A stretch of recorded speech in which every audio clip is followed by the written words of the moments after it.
Hello everyone, welcome to From the Star Wars Home Video Library. I'm your host Nathan P. Butler. This is the last in the 3 episodes being recorded here at the same time, hence the same shirt here, that are looking at some Star Wars documentary or news-based material on DVD that have been in my collection for a while, thanks to the generosity of Matt Fry, who donated a big part of his collection into mine quite a while back. These are all things I just never had a chance to get to because they are not really mainstream Star Wars releases, but they are part of my Star Wars Home Video Library now. They're not going anywhere, and they might be something you might want to find for yours if you're a collector as well, particularly if you're looking for obscure, oddball stuff that may not be in everyone's collection.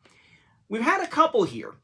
One was only tangentially related to Star Wars. That was To the Galaxy and Beyond with Mark Hamill. It features some Star Wars, kind of like In Search of Tomorrow did. We just hit that in a brief episode. Then last time we looked at Star Wars vs. Star Trek, which was nothing of the kind, really, from the Hollywood Rivals series put out by Passport Video in 2004, and looked a little bit into that and how it was sort of a grading experience to some degree. Didn't really match how it was advertised, but a bit about what it was and how it sort of played up the positives of both of those franchises. Now we look at something that is an interesting oddball item because you would see this every now and then. You still sometimes see it now, but less often, it seems. Where you would have a news organization who runs a news story of some kind, a news segment, a news program of some kind, and an ongoing news series, news program. But then that makes some segments of that program available for purchase later as essentially print-on-demand items purchased directly from the company or whoever their distributor might happen to be. You see this sometimes with like PBS specials and things like that.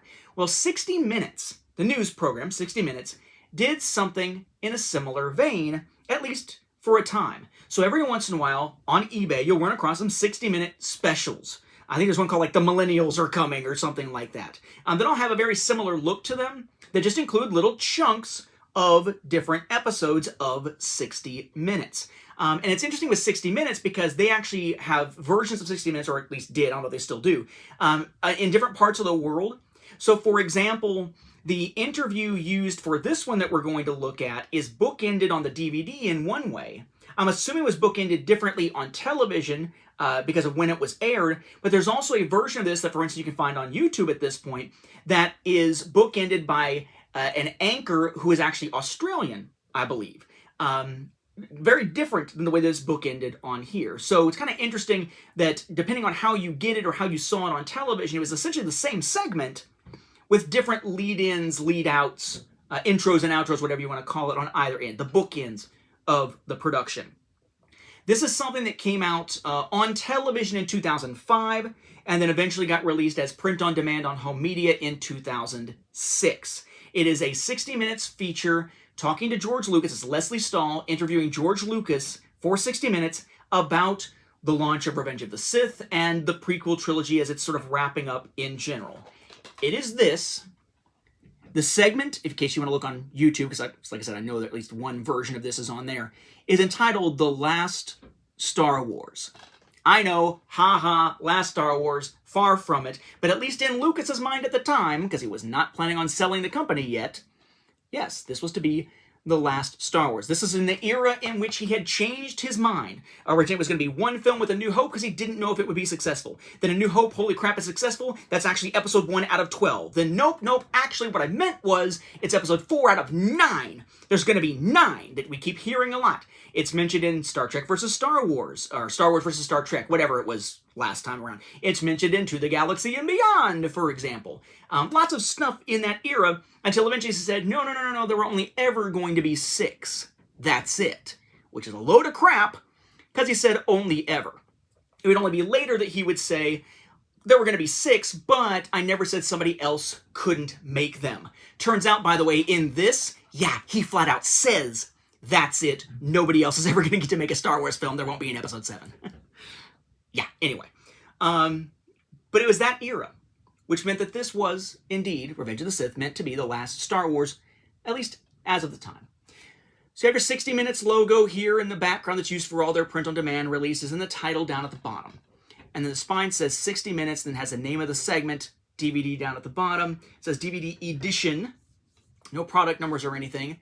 There's the back. It essentially is continuing that 60 Minutes logo, UPC up here, and then you've got the background that's basically like what is behind Lesley Stahl when she's introducing this whole thing. So text down here that we'll look at in a second. It says DVD, video disc, DVD-R format, because it is print on demand. 2006 copyright date for CBS down here. The original air date of the segment, March 13th, 2005. So before Revenge of the Sith came out. You know that the bookends for this were actually created after the fact, because when Lesley Stahl, same person who does the interview, does the intro and the ending, she's referring to the prequels and Revenge of the Sith's release in theaters in the past tense. So presumably it's new bumpers on the actual segment. So the back says, "The Last Star Wars, Lesley Stahl. There has never been a more successful filmmaker than George Lucas, and few movies have had more impact on popular culture than his 6 Star Wars films. In the final film in that saga, Revenge of the Sith, Lucas reached his goal of making an all-digital movie in which even Yoda, once a rubber puppet, is now a wholly computerized creature. Lucas shows Lesley Stahl some of the magic of computer animation."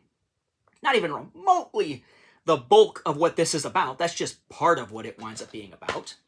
There's no insert or anything, and again, because of the print-on-demand nature of it, it is a DVD-R. And it's got the logo there from 60 Minutes, says The Last Star Wars. Got your copyright, and then the barcode here for the print-on-demand service that they used, whatever it happens to be. It does say around the edge.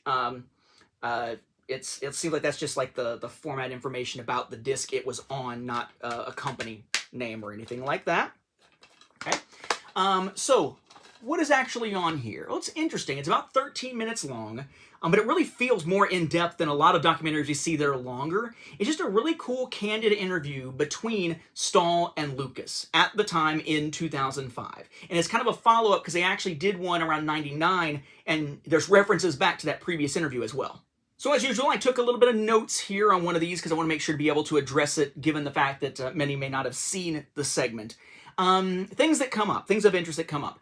There's some talk about whether or not the 3rd episode, or in this case, the 6th episode to be released, if Revenge of the Sith, is going to be kid-friendly, right? That it is a darker story. And they talk about how Lucas expects it to be the first PG-13 Star Wars film, and that he would probably take a kid maybe 9 or 10 to see it, but not anyone younger than that. There is some talk about the critics, about how the critics have not been favorable to episode 1 or 2. And how does it make Lucas feel about that? And what is his attitude towards that and whatnot? And he makes an interesting analogy of basically, you know, you buy a house and you paint it green, and someone else says, no, I know it's your house, but that house really should be white. And now he says, well, maybe it should be white. Maybe it looked nice white. Maybe you would like to have it white, but I wanted it to be green, so my house is green. Or something along those lines. They do talk about how Revenge of the Sith is digital only, no regular film cameras used. There's a brief interview also with Rob Coleman, and taking a look at how Yoda is done digitally as opposed to as a puppet, because I guess the last time they actually had an interview with Phantom Menace, it was a puppet still at that point, and they had a chance to sort of look at the recreation there as well. There's a focus on his family life. Right, and the fact that he really feels that he's found true happiness at home, not through work, because, you know, he has his 3 adopted kids who are there as well. Interestingly, when they're talking about his love life, he's like, what love life and whatnot? And Francis Ford Coppola, in a clip from the 1999 interview, talks about how, you know, Lucas is kind of a perfectionist and, you know, he won't settle when it comes to romance and stuff like that. But Lucas kind of talks about how you want to make sure you get it right. Interesting that he's saying, you know, he doesn't know if he'll ever get married again. It would have to be the right person, and it would have to feel right, which, of course, you know, this is in between 83 when he was divorced from Marcia and 2013 when he marries Melody. So obviously he found the right fit later in life. So interesting to see that as almost like a time capsule here. They talk about the recent consolidation of Lucas's companies to work together now as opposed to working independently of each other in the new land at the time at the old Presidio military base in San Francisco, mentions a Big Rock and Skywalker Ranch. There are some mistakes now and then. I mean, she mentions Jedis with an S for plural, a reference to warp speed as opposed to hyperspace or light speed. No, warp is a Trek thing. But I think most interesting is the moment in which she asks about other Star Wars films. And he flat out says, no one else will make Star Wars films. There is no Episode 7. There will not be an episode 7, period. Which shows the mindset of Lucas in that era, again, in which he said there were only ever gonna be 6, only ever intended to be 6, after having said other numbers previously, well before selling Lucasfilm to Disney, which guaranteed the creation of new Star Wars films, as I've talked about in the past in some vlog episodes. As soon as that sale was happening, you knew there were going to be Star Wars movies. That's where the money is and the longevity is for the Star Wars saga, broadly speaking. So yeah, just an interesting little time capsule here. Again, not a long one, but a really solid interview, a really pointed interview. I found that the questions she asked were pretty solid. It made for a very interesting watch, even though I've watched all kinds of other stuff on Lucas before. So if you're looking for it, again, you can find a version of it with like the Australian speakers on either side of the, as the bumpers on YouTube, and probably other ones on YouTube. You just look for The Last Star Wars 60 Minutes. But if you want an official copy of it, from the print-on-demand service for 60 minutes with those 2006 presumably bumpers on it after the fact of release of Revenge of the Sith. Looking back at this, that was originally aired in March of 2005, there is a way to get it. The print-on-demand version from 60 minutes called The Last Star Wars. Again, my thanks to Matt Fry. I don't know that I would have looked for this otherwise or had any idea where to find this otherwise other than just scouring eBay, and they don't appear on there very often. So very cool to have in my collection. My thanks to him, and thank you all for watching. And may the Force be with the home video viewers. Or whatever parody I can make of the 60 Minutes sound. That really sucked. My bad.